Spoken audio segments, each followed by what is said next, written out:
This is my review of the Dennis Wilson album Bambu, the Caribou Sessions. So this album, I don't actually have like a separate copy of it. I just have it on the second disc of Pacific Ocean Blue. I think 2008 when this came out, I think was like the first time it was released, because this is just like Bambu was meant to be the follow-up to Pacific Ocean Blue, but obviously it never happened, never came out while Dennis was alive. So these are, I don't know if they're like all the songs that are on here were meant for it, or if it's just like everything that he recorded around that time. I don't really know. I've never read that much about like what Bambu was supposed to be, or if it had really like, I don't know, taken that much shape yet. But this definitely, it's not as not like Pacific Ocean Blue to me is like just like a really perfect album that like it flows well, and all of the songs seem to fit, even though that there's a lot of like sadder songs on it, and so the other songs like you'd think might seem a little out of place, but they're not. Like they just, I don't know, the whole album just flows really well. This one definitely doesn't as much to me. It just seems, it does kind of seem more like a collection of like kind of random tracks, but I do think that kind of the way they sequence it works, even though like it does kind of have, especially towards the second half of it, I think is where it drops off a little bit. But that also might be because that's the part of the album I've listened to less. When I first got this album, I would listen to it in the car a lot, usually driving home from class, and so the album, like by the time I got home, the album was usually on like the 10th song or around there. So I kind of didn't listen to the rest of the songs quite as much, at least most of them. There are a few exceptions. So the album starts with Under the Moonlight. There's a couple songs on this album. This is one where like, and I'm not sure if this is something that was gonna be on Bambu or not, but it seemed like Dennis on this song Dennis was like kind of using some songs from a songwriter that I think that I don't actually know how to say the guy's name. It's like Carly Munoz. I'm probably butchered that. I'm sorry.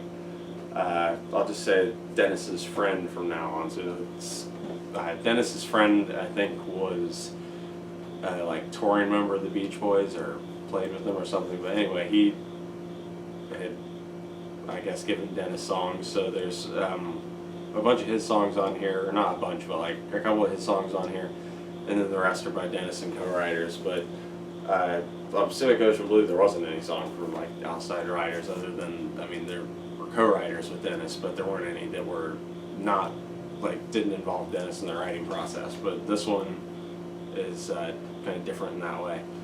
Anyway, Under the Moonlight, it's kind of more straightforward, like rock song, and it reminds me of the second song on Pacific Ocean Blue. I can't. What's Wrong? That's the name of it. I can't read my own handwriting. But yeah, I think it's a pretty good album opener. I remember liking a lot when back when I was first getting into this album. Now I'm not sure I would say it's like one of the stronger songs on the album, but I think it's pretty good for the opener. The second song, It's Not Too Late, another one of the songs from Dennis's friend. It's a more slow kind of love song. This one has Carl singing with Dennis on it, so kind of has one of the other Beach Boys, so that's pretty cool. And I think it's a good song, kind of one of the standout tracks for me on the album. The third song, Schoolgirls, another more kind of like upbeat song that would have kind of been more out of place on the last album, I feel like. But it's not bad. It's not like my favorite song on the album, but it's pretty good.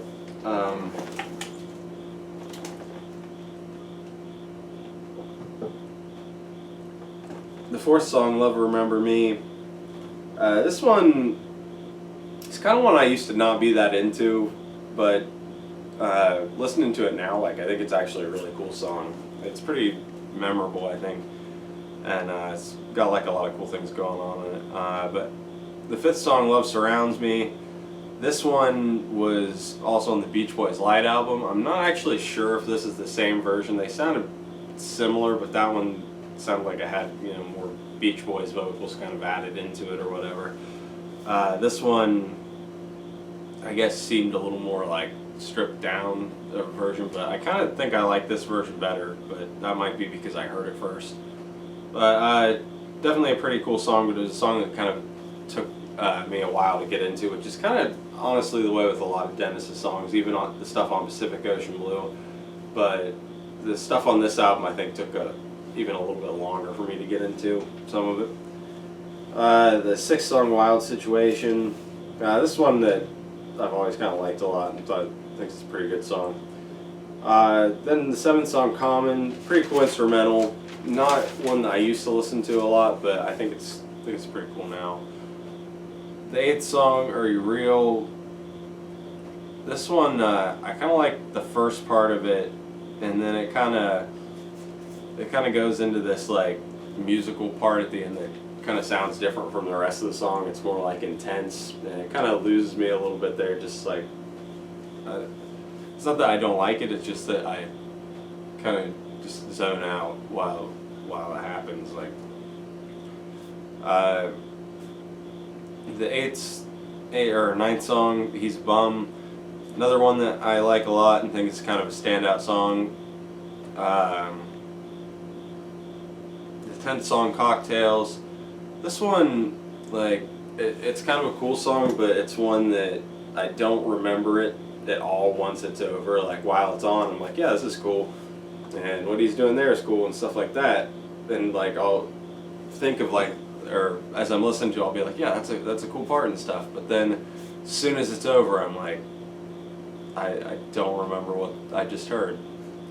So, I don't know, that's maybe one that I need to listen to more, because this is about the time that, like I said, when I was listening to the album, by the time I would get to this song, I would get home, so I'd turn it off.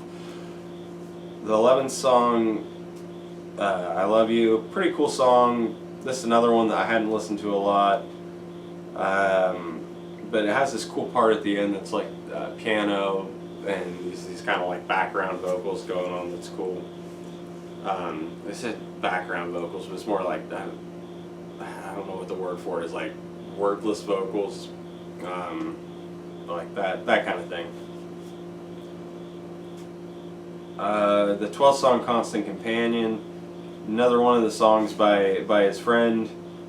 This one, I'd kind of forgotten this existed, but I used to listen to this a lot, and it's got some like cool horns in it and stuff. It's one of the more, I don't know, like elaborately produced sounding songs on this album, really.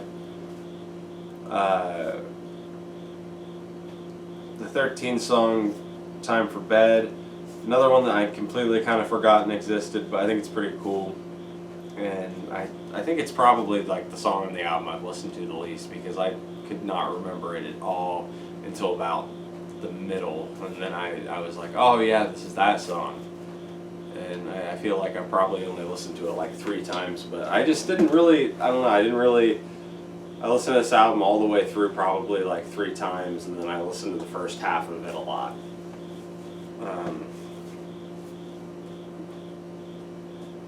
Then the next song, album tag song, this one, another one that to me it's like not really that memorable. It's got kind of a weird title that probably doesn't help, because I always have a hard time with like songs that have titles that don't really have much to do with the song, or that are just kind of weird titles. The 15th song, All Alone, another one of the songs by his friend. This one I've always liked a lot, so I've always kind of gone back to and listened to. I think Dennis gives a really good vocal on it, even though Dennis is kind of rough sounding voice. And the 16th song is kind of not really like a song, but it's just like piano parts. It's called Piano Variations on Thoughts of You. So it's more like just like outtakes of Dennis playing piano. I mean, it's cool, but it's not something I listen to like every time I listen to this.